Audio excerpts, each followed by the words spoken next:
Shirley Area, Surf Antibacterial. Mula man sa Luzon, Visayas o Mindanao,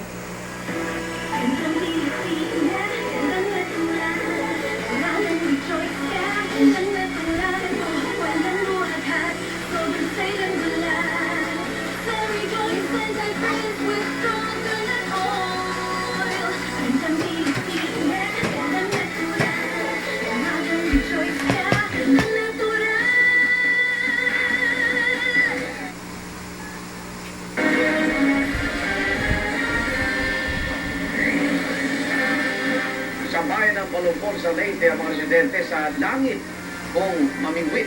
Pero kanilang pamingwit, mga saranggola po at hindi rin isda mga inuhuli kundi mga paniki. Nakatutok si Sandra Aguinaldo. Sa itong paglubog ng araw, lumalabas ang napakaraming paniki sa Palumpon, Leyte para maghanap ng pagkain. Pero para sa ilang residente ng isang fishing community doon, lamang tiyan din ang mga paniki.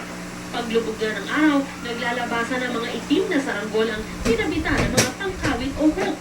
Ang biruan nga ng ilang residente, para ka lang namimingwit sa langit. kung walang ulam yun, yung pantawid namin ulam. Kung walang pambili kami ulam yun, namimingwit ng paniki sa ibabaw. Kapag sumabit na ang pakpak ng paniki sa saranggola, babagsak ang saranggola dala ang paniki. Nagpunta ang eyewitness sa lugar para gawa ng dokumentaryo ang sinasabing pamimingwit sa langit ng ilang residente. Pero ang kasunod na eksena, hindi namin inaasahan.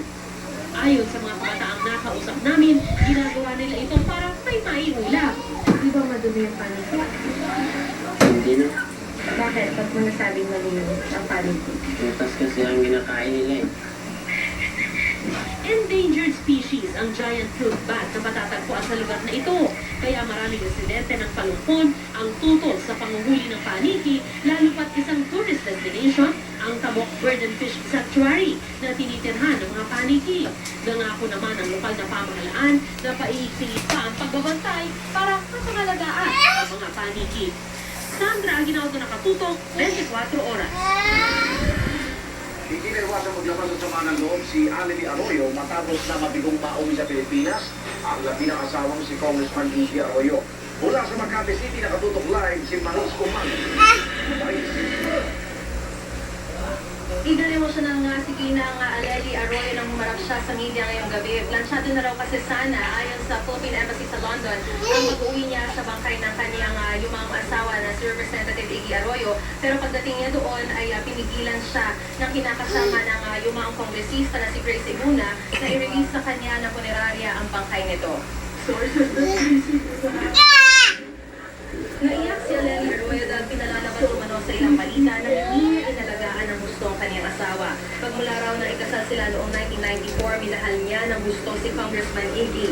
Hindi rin daw niya pinabayaan ang asawa ng magkasakit ito. Ikinalulungkot daw niya ang walang kasiguruhan kung mapagbibigyan niya ang huling o ang hiling ng 14 anyos na anak nila na makita kahit sa huling pagkakataon ng ama. Ipinakita rin ni Anneli ang certification mula sa Quezon City RTC Branch 94 na nagpapatunay na hindi pa na-annul ang kanilang kasal. Kaya siya pa rin daw ang legal na asawa ng kongresista at may karapatan sa bangkay nito. Ipinadala na nila ito sa London Court para magamit na ebidensya laban kay Ibuna.